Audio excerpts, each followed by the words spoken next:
안녕하세요. 스테드 통계연구소 유희견입니다. 오늘은 통계분석 Q&A 31번째 시간 구조방정식에 대해서 계속 살펴보도록 하겠습니다. 그 중에서도 오늘은 구조방정식에서도 모형적합도,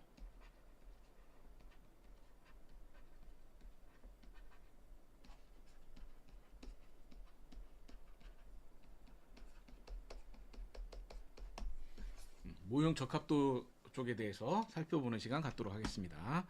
한번 차근히 살펴보도록 할까요? 이제 제가 모형적합도만 올려놨는데요. 한번 차근히 보도록 하겠습니다.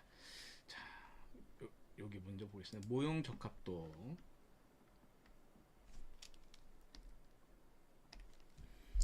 종속 변수는 조직적 혁신. 이렇게 되겠네요.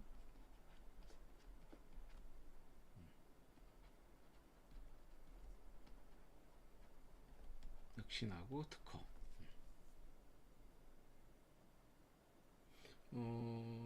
여기에서 조직적 혁신인데 두 가지로 측정됐다. 그럼 이 혁신하고 특허를 잠재 구조방정식은 항상 중요한 게 그거거든요. 잠재 변수와 측정 변수를 어떻게 놓을 거냐라는 거죠. 그러면 여기 질문의 의도상으로 보면 조직적 혁신이라는 잠재 변수 안에 측정 변수가 이렇게 두 개 있다라고 생각을 하고 만드신 것 같아요. 그래서 이렇게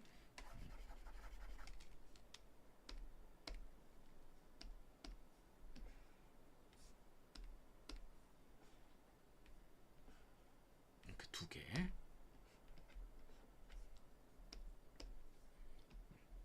조직적 혁신이 있고 혁신 특허. 주관적 혁신 변수는 관측 변수 3개 아이템 구성되어 있고 주관적 혁신이라고 하는 잠재 변수가 있고 측정 변수가 3개가 있다는 얘기죠. 구성되죠. 특허는 여기 얘기하는 거구나. 여기 이렇게 있고 여기에 측정 변수가 3개 있다는 얘기네요. 특허는 그냥 수치로 구해서 그럽니다. 예. 요거는 이제 좀 전에 말씀드린 것처럼 잠재 변수를 뭘로 놓을 거냐라는 얘기예요. 이 조직적 혁신을 잠재 변수로 놓고 이 두 개를 측정 변수로 볼 거냐. 그런데 여기서 보면 주관적 혁신이라고 하는 것 자체가 또 세 개의 측정 변수가 있다라고 되어 있어요. 이거는 연구자가 설정하기 나름인데 두 가지 방법으로 가능해요. 이렇게 놓고 하는 방법도 하나 가능하고 또는 잠재 변수 자체를 아예 두 개로 놓는 거죠. 잠재 변수를 두 개로 놓고 그리고 여기 측정 변수가 여기가 세 개가 있죠. 여기 하나 있고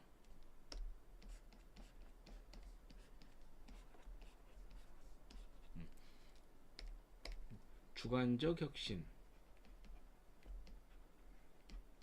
특허. 근데 특허는 여기 변수가 하나 있다는 얘기예요.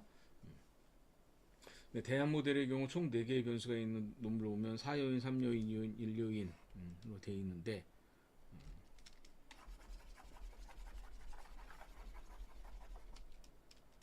순차적으로 구하고 표를 제시한 데 있다면서 분노까지 상관관계를 연결한 것은 질문이 조금 애매하긴 한데 4개의 변수가 있다는 얘기는 아마 이런 식의 모형이라는 얘기인 것 같아요. 이런 식의 모형이고 여기에 측정 변수가 4개, 여기는 3개, 여기는 2개, 여기는 하나. 하위 요인으로 되어 있는 거죠. 일반적으로 이런 모형이 많다라는 얘기인데 처음 제시한 모델이 나오더라도 대안 모델에 적합 모델이 많던데 필수사항이 아닌데 이 변수를 묶어 대안 모델 제시하는지 모르겠습니다. 대안 모델이라고 하는 것은 우리가 이제 일반적인 연구 모델을 설정을 해서 연구 모델의 적합도가 잘 나온다라고 하면 굳이 대안 모델을 설정할 필요는 없죠. 굳이 대안 모델이나 경쟁 모델을 설정할 필요는 없습니다. 근데 주로 이 모형에서 적합도가 낮은 경우에 대안 모델이나 경쟁 모델을 설정하는 게 일반적입니다. 근데 특허 변수 조직별 개수 차이가 마이너스 성분표를 하려고 하는데 네, 이거는 질문이 전반적으로 적합도에 관련된 내용은 좀 아니고 라고 하긴 그렇대. 특허 개수 같은 경우는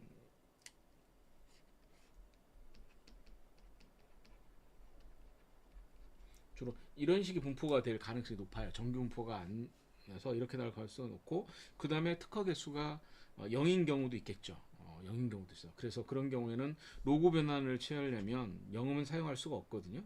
그때 0.001로 치환해서 사용하거나 아니면 플러스 1을 해줘서, 그러면 0은 없고 1부터 나올 거 아니에요. 이렇게.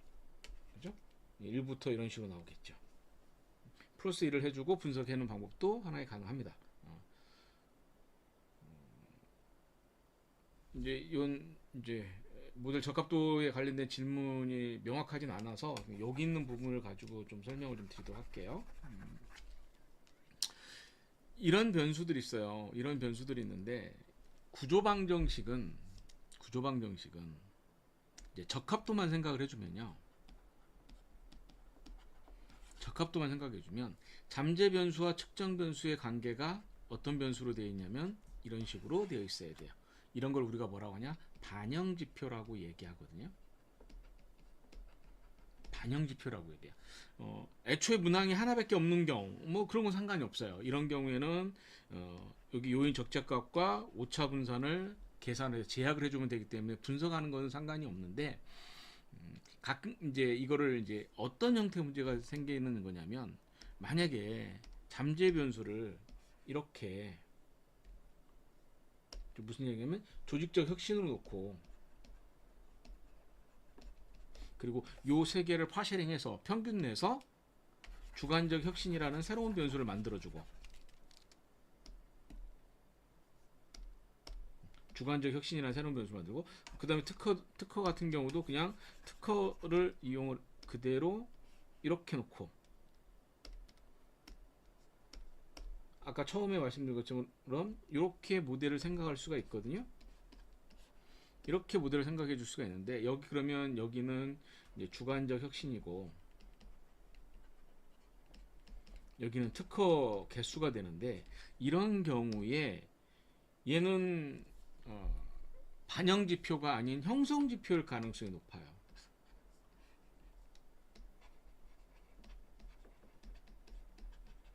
또는 조용 지표라고도 얘기하는데, 이 가능성이 높습니다. 일반적인 구조 방정식 우리가 CBSM이라고 하는데, Covariance Based Structure Equation 모델을 해서 CBSM이라고 해요. 그래서 보통 에이모스에서 하는 것들이 대부분 이제 CBSM에 해당되는데, 보통 얘기 안 하고 그냥 쌤 구조 방정식이라고 하거든요. 근데 얘네들은 무엇을 기본으로 되느냐? 반영 지표로 기본이 되어 있어요. 반영 지표로 되어 있으면 나중에 이걸 반영 지표로 놓고 분석했을 때 여기 베타 값이 0.5 이상 나와야 돼요. 그리고 p-밸류가 당연히 0.05보다 작아야 되고요. 그런데 또 요 두 변수 측정 이제 파쉐링한 이 변수와 요 변수 사이에는 뭐냐? 상관계수가 어느 정도 높게 나와야 돼요. 반영지표의 특성은 그렇게 됩니다. 그런데 이 주관적 혁신과 특허 개수 같은 경우에 요 둘 사이에 상관관계 높게 나올 거냐라는 얘기죠. 높게 나오지 않을 가능성이 높아요. 그런 경우는 이 베타 값이 문제가 생기는 거고, 그럼 베타 값이 문제가 생기면 AV 값이나 CR 값이 낮아지는 또 문제가 생겨요. AV, CR 값이 뭐예요? 집중 타당도잖아요. 그리고 AV하고 상관계수의 제곱하고 비교해서 판별 타당도를 하고, 나중에 그럼 여기 또 무슨 문제 생기냐? 여기에 적합도가 있는데 CFI, TLI 등의 적합도가 있잖아요. 그럼 얘네가 낮으면 이 값은 당연히 낮아져요. 그러니까 연결을 해보면 어떻게 되는 거냐면, 확인적 분석을 하던 구조 방정식을 하던 상관이 없어요.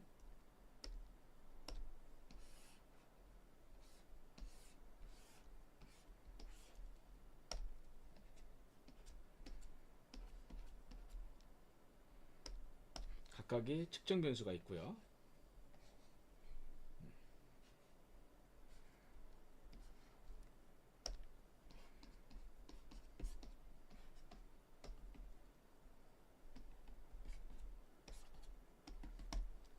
당연히 측정 오차가 있겠죠. 그리고 얘네들이 뭐가 있어야 돼요? 구조차가 있어야겠죠. 이렇게 구조차가 있을 거예요. 자, 그러면 여기에서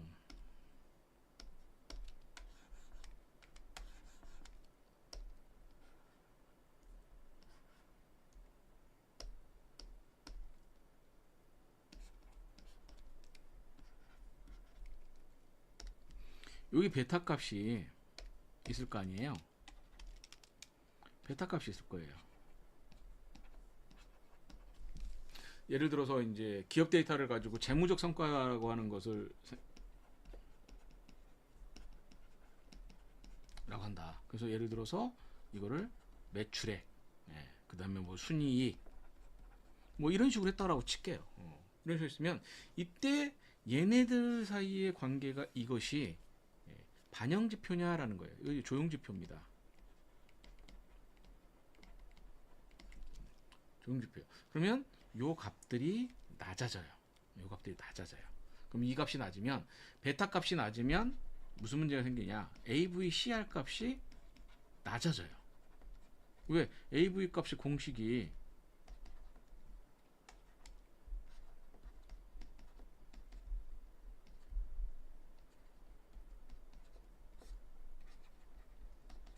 이렇게 되잖아요. 이렇게 되잖아요. 그러면 베타 값이 작아지면 AV 값이 당연히 작아지는 거예요. CR 값도 당연히 작아지고. 그럼 집중 타당도 떨어지고 판별 타당도 떨어지고 나중에 가면 이 전체 모형의 적합도도 떨어지게 되는 거죠. 그래서 구조 방정식 이게 잘 나오려면 이 측정 변수에 있는 얘가 뭐가 되느냐? 반영 지표여야 된다. 반영 지표다라고 하는 것은 주로 뭐냐면 설문지 리커드 척도로 되어 있는데 예를 들어 우리가 이제 자아 존중감이다라고 생각해 주면 설문지는 자아 존중감이라고 하는 것을 반영하기 위해서 문항을 만든 거예요. 예를 들어 로젠버그의 10개 문항이 있겠죠. 그럼 이 로젠버그의 10개 문항은 자아 존중감을 반영하기 위해서 자아 존중감을 표현하기 위해서 만든 문항들이에요. 이런 것들은 12쌤에 잘 맞아요. 그런데 예를 들어서 지식 같은 경우 따져볼게요. 지식이라는 것이 있다. 그러면 지식의 10문항을 물어봤다고 칠게요. 10문항을 물어봤을 때 그러면 이 지식을 반영하기 위해서 문항을 만든 건가요? 지식을 표현하기 위해서 만든 건가요? 아니죠. 이 지식이라고 하는 것 같은 경우는 뭐냐면 이 10문항들 가지고 이 10문항에서 5문항 맞았네, 7문항 맞았네. 그러니까 지식이 높아진다 라고 하는 방향성의 문제예요. 이런 것이 뭐냐? 형성지표죠. 형성지표. 형성지표로 되어 있으면 12셈을 할 수 없습니다. 이런 것들은 뭘로 해야 되냐? PLS로 해줘야 돼요. PLS 구조방정식 해줘야 되고 이거를 형성지표 그냥 반영지표로 놓고 이거를 그냥 이렇게 반영지표로 놓고 분석을 하면 얘네들이 안 나오고 이거 안 나오고 적합도 안 나오게 되는 겁니다. 네, 다음 질문 볼까요?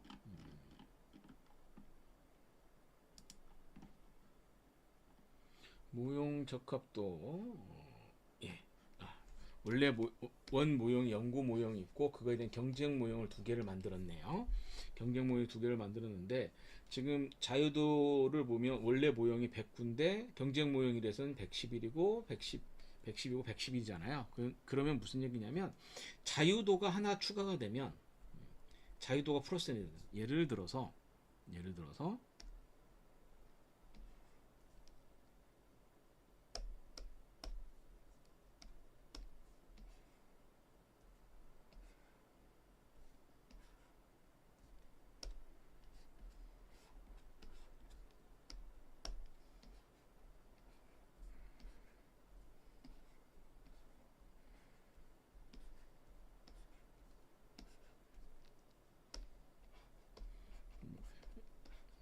이 모형의 자유도가 109는 아니에요. 그냥 예를 들어서 설명을 한 겁니다.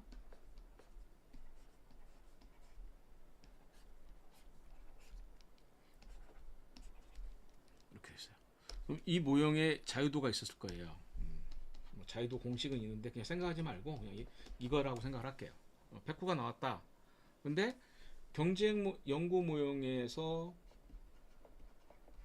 이게 나오는데 경쟁 모형의 자유도가 110이 됐어요. 1이 증가했죠. 1이 증가했죠. 1이 증가했어요. 그러면 자유도가 1이 증가했다는 얘기는 무슨 얘기냐면 이 모형에 뭔가 수정을 했다는 얘기예요. 수정을 했다는 얘기인데 가장 간단하게 해서 경로를 하나 더 추가시킨 거예요. 예를 들어서 요 둘 사이에 이렇게 경로를 설정했다. 그러면 자유도가 하나 늘어납니다. 그 다음에 여기 하나 또 설정했다 라고 하면 자유도가 하나 더 늘어나요. 그래서 원래 연구 모형의 자유도를 보면서 추가된 자유도를 보면 무엇인가의 경로를 추가를 했다라는 걸 알 수가 있어요. 그 자유도의 차이만큼이 경로를 추가한 겁니다. 근데 우리가 보통 얘기할 때 원래 연구 모형이 이랬다고 생각할게요. 이랬을 때 경로를 추가했을 때 이렇게 추가를 할 때는 경쟁 모형이라는 표현을 안 씁니다. MI를 이용해서 모형 수정했다라고 얘기를 해요. 모형을 수정했다라고 얘기하고요. 경쟁 모형이라고 하면 대부분 뭐냐? 이렇게 잠재 변수에서 잠재 변수에 경로를 추가를 할 때, 그러면 요거는 경쟁 모형이라는 표현을 사용을 해주고 있습니다. 자, 그런데 이렇게 저값도가 나왔어요. 그러면 일단 값만 보면 CFI, TLI 값은 0.9 이상 나와야 되고요. 잘 나왔어요. RMS는 아무리 커도 0.08, 가능하면 0.05보다 작아야 됩니다. 이것도 잘 나왔어요. 잘 나왔어요. 그런데 지금 원래 여기 모형이 원래 연구 모형은 이렇게 되어 있는 거네요. 이렇게 되어 있는 거에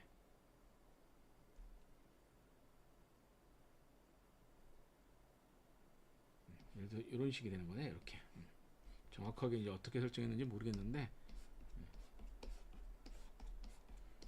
이렇게 되는 거예요. 그런데 여기서 이렇게 하나 추가하면 경쟁 모형이 되겠죠. 뭐 이런 식으로 했다라는 얘기예요. 연구의 모든 경로를 매개하는 모형이고 경쟁 모형은 B에서 A, B, C, D, E, B에서 E의 경로를 삭제한 모형이고, 그래서 B에서 E와 C에서 E의 경로를 삭제한 모형. 뭐 또 예를 들어서 이런 식으로 삭제했다는 얘기죠. 삭제했는데 요 경로가 유의하지 않게 나왔습니다. 이 경로가 유의하지 않다. 자, 우리가 경쟁 모형을 만들었어요. 연구 모형하고 경쟁 모형을 만들었으면 단순하게 적합도 그리고 그 해당 경로의 유의성만 가지고 판단하지 않습니다. 무엇을 하냐면 요 차이를 계산해요. 델타 카이 스퀘어 값. 그러면 426.26 마이너스 418.25가 되겠죠. 그 다음 요 차이 426.35 마이너스 53이군요. 418.25가 되겠죠.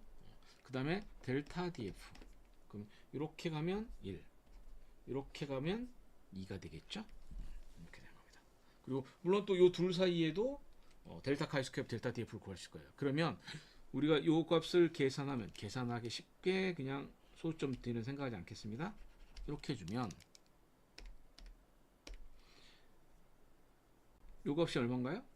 26에서 빼니까 8인가요? 여기도 8이죠?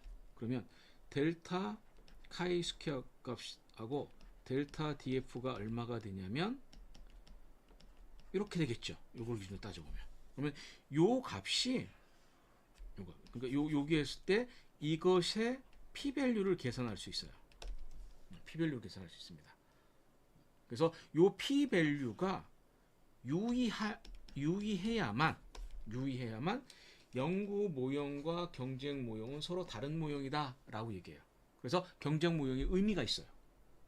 의미가 있어. 근데 여기에 만약에 유의하지 않다, 유의하지 않게 나왔다 라고 하면 연구 모형과 경쟁 모형은 통계적인 차이가 없어요. 유의한 차이가 없어요. 그 얘기는 무슨 얘기냐? 경쟁 모형의 의미가 없어요. 그래서 경쟁 모형을 만들려면 항상 먼저 무엇을 해야 되냐? 적합도는 당연히 줘야 되고요. 두 번째, 델타 카이스퀘어과 델타 DF가 유의해야 된다라고 얘기한 겁니다. 그러면 요거 같은 경우는 어떻게 하면 제가 만든 엑셀 매크로 파일에 한번 확인해 보겠습니다.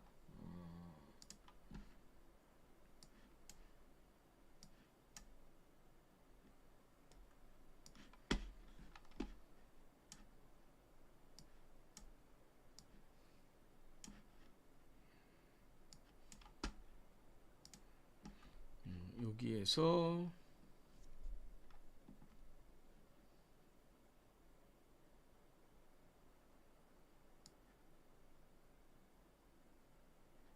어딨냐? 예, 요 동일 방법 편이라고 되어 있는데 여기다가 좀 수정을 해야 돼요. 동일 방법 편이 또는 모형 차이라고 얘기할 수 있습니다. 자, 여기 선택하시고요. 그럼 이렇게 나와요. 그러면 여기에 카이스퀘어 값 입력합니다. 418.25 자유도가 109. 그 다음 여기는 426.26 자유도가 110. 반대로 되겠구나. 426.26 418.25 110 109. 그러면 이렇게 나오죠. 그러면 아까 보던 델타 카이 제곱이 8, DIU도가 1, P-밸류가 0.005예요. 그러면 요 두 모형 간에는 유의한 차이가 있다. 그러면 두 모형 중에서 경쟁 모형은 연구 모형하고 다른 모형이다. 그러면 경쟁 모형을 선택할 수 있어요. 선택할 수 있습니다. 그러면 이제 경로에 따라서 거기 맞춰서 생각하시면 됩니다. 그 다음 질문 볼까요? 네. 측정 모형이 아닌 척도별 확인적 요임서. 문화 항목 목표에 대한 척도 타서 확인해서 가항목을 했습니다. 이건 전에 한번 답변을 드렸던 것 같긴 한데, 이건 전에 한번 답변 드린 것 같아요. 원칙적으로 구조방정식이나 회귀 분석을 하기 전에는 먼저 무엇을 해봐야 되느냐? 각 도구의 타당도와 신뢰도를 확인해야 됩니다. 각 도구 자체가. 예를 들어서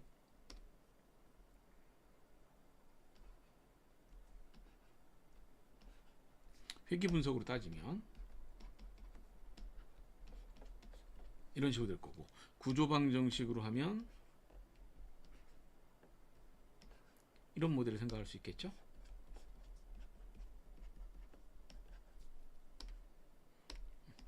당연히 뭐 이렇게 있을 거고요.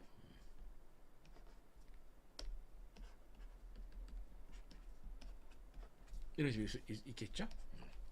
그랬을 때 이 x1이라고 하는 변수가 있을 거예요. 아니에요. 예를 들어 자아존중감이다. 로젠보그의 자아존중감 도구 같은 경우는 열문항으로 되어 있어요. 열문항으로 되어 있는데 이 열문항이 뭐 해야 되냐? 타당하고 타당도가 있고 신뢰도가 있어야 돼요. 신뢰도는 보통 뭘로 합니다. 정규성 만족하면 크롬바이 알파로 하는 거고, 정규성을 만족을 못하면 맥도날드의 오메가로 하시면 됩니다. 자, 타당도 같은 경우는 대부분 뭐냐?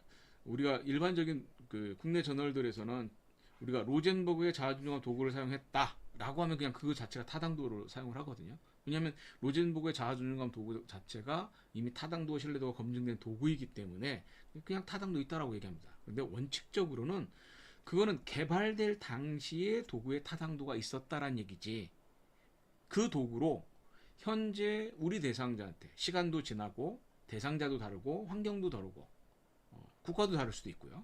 이런 사람들한테 도구한 도구 자체도 타당하냐라는 걸 확인해 줘야 돼요. 타당하는지. 그래서 원칙적으로 이 도구의 타당도는 확인해, 이거 뭘 했느냐? 확인적인 분석을 해줘야 됩니다. 확인적인 분석을 해줘야 돼요. 예, 넘어가겠습니다. 다음 질문 볼까요?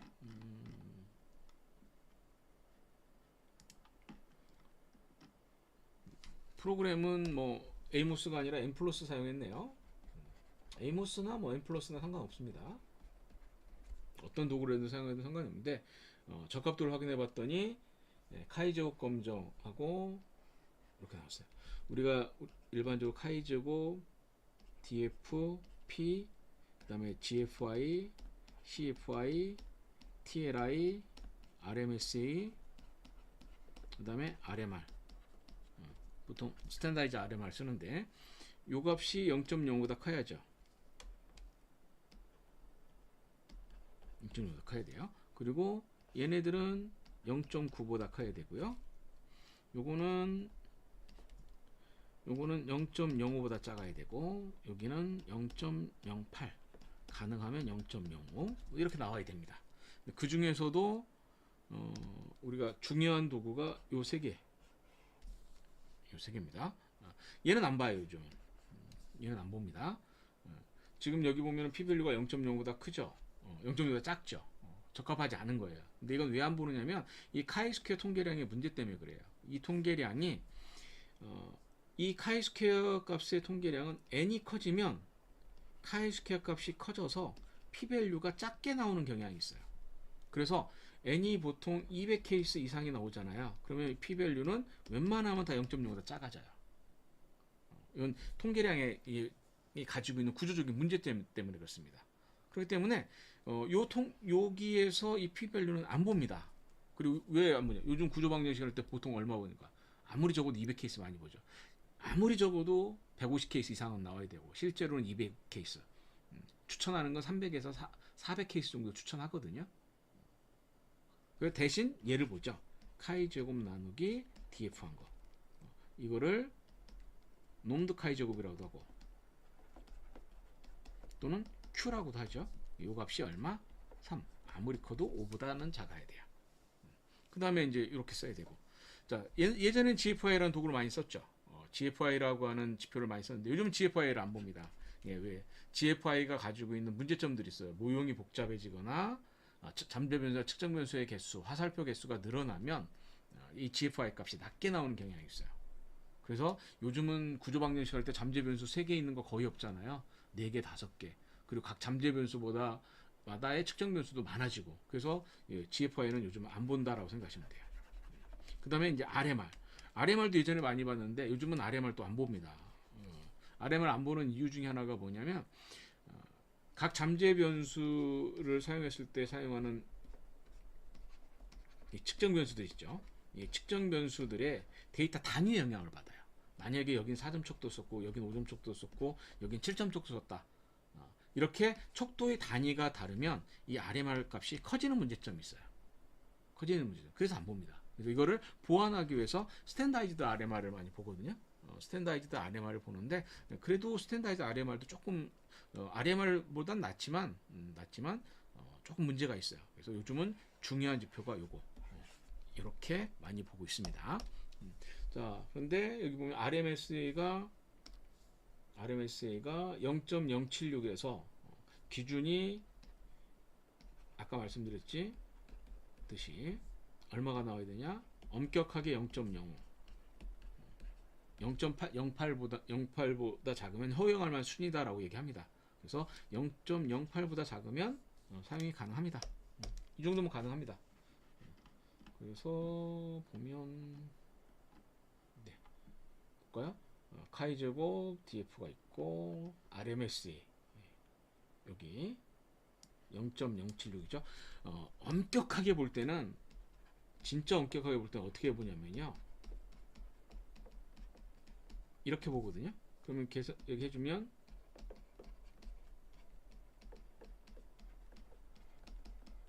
이렇게 되잖아요. 90%로 했네요. 보통 95%로 많이 합니다. 95% 옵션 주면 95% 나와요. 했을 때 엄격하게 보면 요게 0.08보다 작아야 된다 라고 하는 저널도 많습니다. 이런 거 확인하셔야 돼요.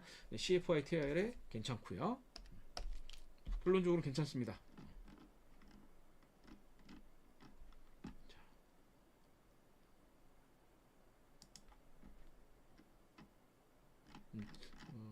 다집단 분석이라는 건 나중에 다시 한번 하도록 하고 에이모스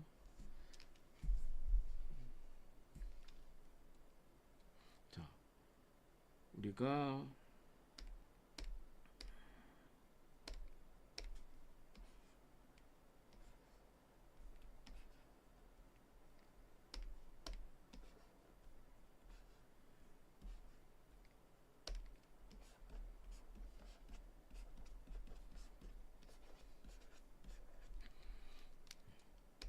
여기에 이제 베타 값이 있겠죠. 질문을 보면 표준화계수 SRW라고도 하고 베타라고 합니다. 이게 0.5 이상 나와야죠. 만족했으나 AV 값이 0.5보다 작대요. 네. 지금 요가 자, AV 값을 계산하는 공식이 두 가지가 있습니다. 크게 AV 값을 계산하는 공식 크게 두 가지가 있는데, 하나는 뭐냐면은 일반적으로 우리가 쓰는 AV 공식은 여기하고 여기 오차항이 있겠죠. 오차 분산.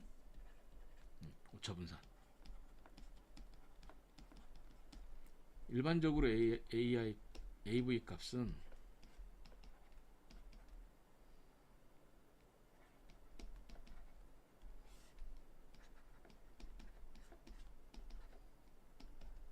이렇게 사용합니다.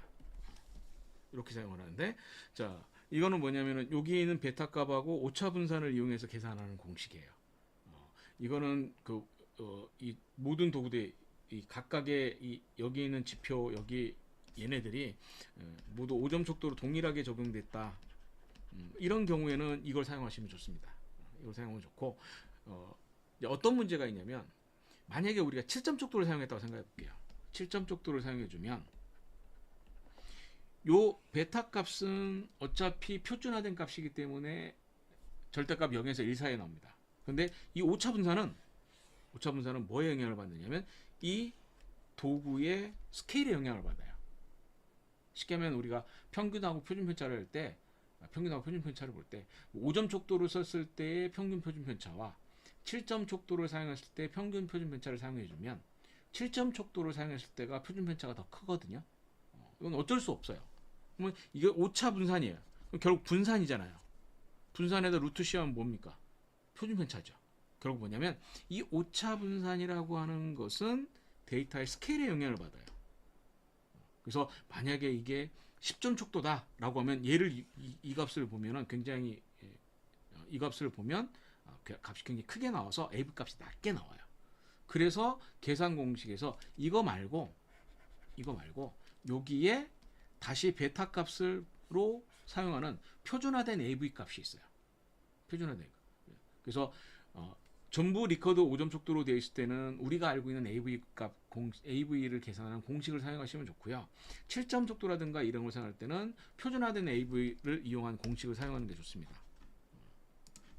역시 제가 만든 매크로 한번 볼까요? 여기 보시면 여기 AVCR 값 있죠. AVCR이 보면 자 여기 보세요. 여기 값을 제가 씌워놓고 0.7, 0.5, 0.6 이렇게 됐어요. 그러면 여기 보면 AV하고 CR 여기 계산됐죠. 이쪽은 계산이 안 됐잖아요. 자 여기다가 0.2, 0.1, 0.1 이렇게 하면 자 그럼 우리가 확인할 수 있는 것이 요 두 개 값에 의해서 계산되는 게 이거예요. 우리가 알고 있는 계산 공식이에요. 근데 여기 표준화 오차 분산이라고 되어 있는 부분은 뭐냐면 얘만 가지고 계산한 공식이에요. 얘만 가지고 계산한 공식.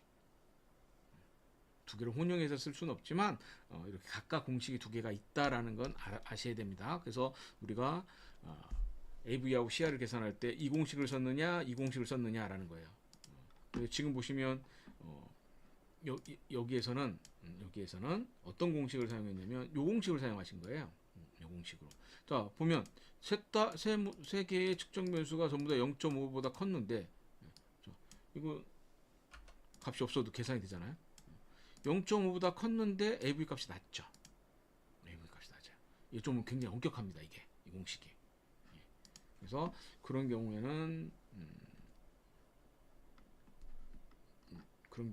이제 오차 분산을 이용하는 공식을 사용하는 또 하나의 방법이다. 뭐 이렇게 질문이 많은데 이 정도까지 하겠습니다. 나머지 이제 혹시 내용이 궁금하신 분은 이 Q&A를 한번 읽어보시면 될 것 같아요.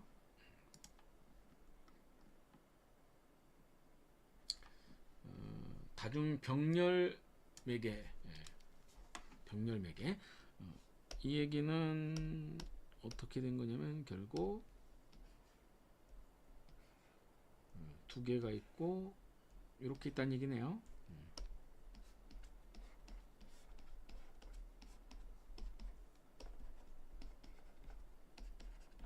측정문 생략하겠습니다.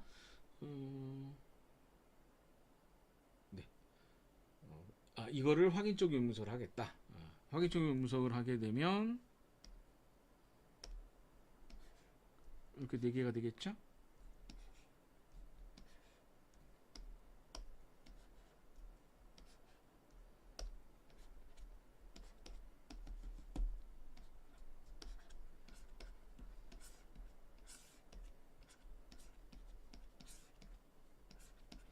이렇게 될 거예요. 이런 식으로 될 건데 현재 동료에서 하위 요인은 여기는 여기 x, m1, m2, y가 있는데 여기는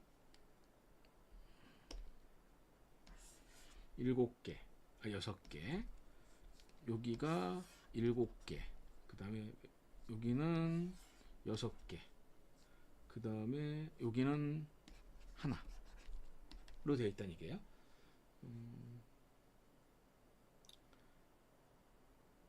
세 개의 꾸러미로 묶었고 다른 요인은 기존의 하위 속에서 나왔다.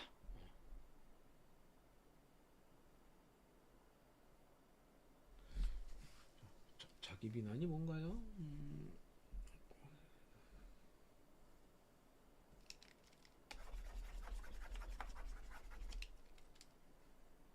단일 요인이라 3개의 꾸러미로 묶었고 다른 변수는 기존부터 하위 요인으로 해서 총 4개의 측정 변수와 이렇게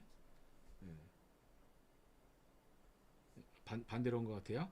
4개의 잠재 변수와 측정 변수가 22개로 되어 있다는 얘기예요. 했더니 적합도 지수가 굉장히 낮네요. RMS는 굉장히 높죠. 표본수하고 얘하고는 관계없습니다. 표본수하고는 관계없어요. 표본수가 많다라고 해서 적합도가 떨어지냐? 그렇지 않습니다. 하위 요인 수가 많아 5차례 참고에 하위 요인을 제일 많이 넣었다. 종속분석 하위 요인 3개의 꾸러미로 이게 원래 7개인데 얘를 3개로 바꿨다는 얘기네요. 원래 7개인데 3개로 바꿨어요. 그러니까 좀 좋아졌다는 얘기예요. 자, 3개로 바꾸는 건 그냥 함부로 바꾸면 안 되고요. 선행 연구가 있다라면 이게 이제 3개의 요인이 된다라고 근거가 있다라고 하면 3개를 할 수 있어요. 그렇지 않으면 그건 안 됩니다. 어쨌든 뭐 가능해요. 그 다음에 확인점에서 이미 기존 족도 하위 요인이 7개로 나뉘어 있는 종류 3개 꾸러미 놓고서 진행해도 괜찮은 거 안 됩니다. 선행 연구가 있어야 돼요. 이렇게 선행 연구 이렇게 선행 연구에서 3개 하위 요인으로 했다라고 해서 하면 안 되고요. 선행 연구에서 3개 요인으로 했던 어떤 타당도라든가 뭔가 있어야 돼요. 타당도가 있어야 됩니다. 안 되면 어떻게 되느냐? EFA 탐색적 요인부터 다시 해서 요인을 잠재 변수를 타당화를 다시 하는 거죠. 탐색적 요인부터 다시 하는 것이 방법입니다. 나머지 몇 개 질문도 있네요. 쭉 나머지는 다시 한번 살펴보시면 될 것 같습니다. 네.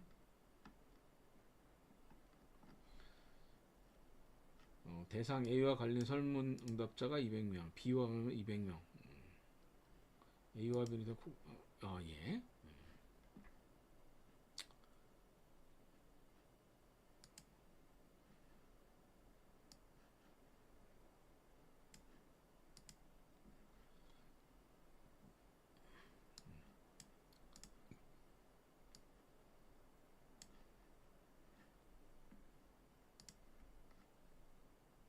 이거는 연구 모형에 따라 달라집니다. 이제 집단 A에서 설문하고 B에서도 설문했을 때 각각 200명을 쓸 때 그러면 타당도를 여기에 대해서 CFA 하고 여기도 CFA 해야 되느냐 아니면 전체로 해야 되느냐 이건 연구 모형에 따라 달라져요. 연구 모형에 따라서 전체 집단을 해도 큰 지장은 없습니다. 그런데 다집단 분석이라든가 이런 걸 할 때는 각각 하는 것도 방법이 됩니다.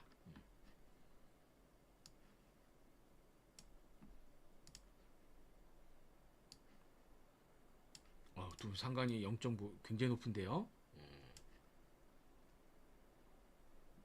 상관관계 이 정도 나오면 이 공식을 써도 잘 안 나옵니다.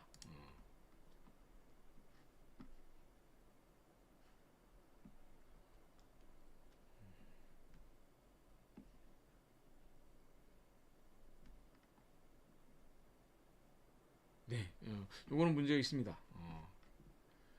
두 변수의 상관이 0.95로 나왔다라고 하면 거의 같은 변수로 봐야 되기 때문에 이건 판별상관은 없다라고 봐야 됩니다. 판별상관이 없다고 생각이 되고, 그렇기 때문에 이거는 심각하면은 도구 하나를 삭제하고 분석해야 될 수도 있어요. 네.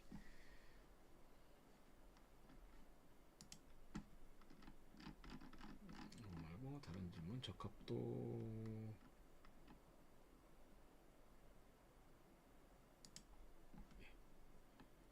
M 플러스를 이용해서 조절 분석습니다. 손가락 1단계는 조절 변수를 이거 뭐 2단계 상호작을 놓고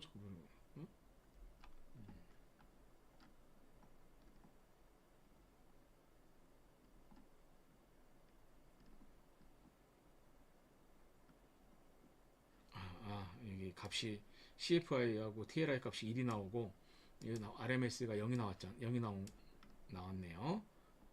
여기 나왔는데 그렇게 나온 이유는 요기 때문에 그래요. 자유도가 0이라서 그래요. 자유도가 0이라서 그렇습니다. 정확하게 모형을 어떤 모형을 했는지는 뭐 읽어봐야 되겠지만 자유도가 0이 나오면은 계산할 수 없습니다. 그런 경우에 어떻게 하냐? 경로 하나를 삭제할 수밖에 없어요. 만약에 예를 들어서 보통 이렇게 나오는 것이 이제 경로 분석을 했을 때 많이 나오거든요. 구조 방정식으로 했을 땐 잘 안 나오고 경로 분석으로 했을 때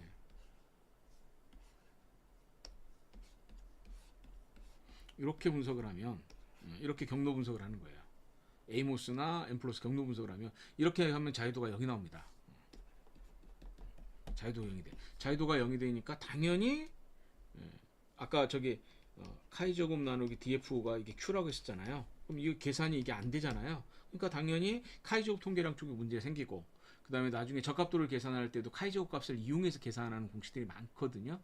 그래서 CFI, TLI 값이 계산이 안 돼서 1이 나오는 경우 이렇게 경우가 있어요. 이럴 때는 방법 중에 하나는 뭐냐? 이렇게 경로를 하나 삭제하는 거. 그래서 또 하나의 방법이다라고 생각할 수가 있어요. 경로 분석에서 이런 경우 많이 나옵니다. 네. 마지막 하나만 더 볼까요? 모형 적합도 지수 여기 한번 보죠. 경로 분석으로 모형 적합도를 했는데 카이 제곱 P밸류 아까 얘기했듯이 경로 분석이나 구조 방정식이나 적합도 기준은 동일합니다. 카이 제곱 DF P 그 다음에 GFI 뭐 그렇게 중요한 지수 아니니까 CFI, TLI, RMSA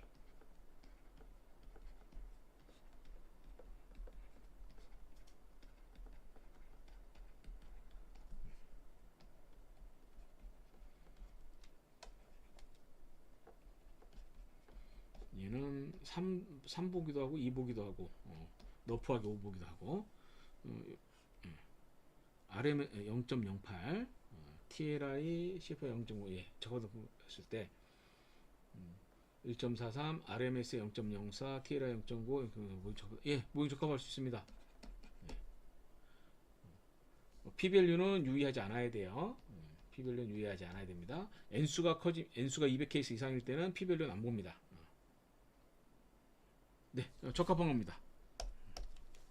적합한 거죠. 네, 이 정도 하면 모형 적합도에 대한 얘기는 뭐 거의 다 한 것 같아요.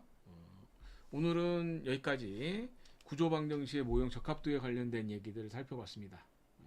그래서 구조 방정식에 대한 내용들 살펴봤고요. 다음 시간에는 이제 구조 방정식의 일반적인 질문들에 대해서 살펴보도록 하겠습니다. 예, 오늘 강좌에서 마치도록 하겠습니다.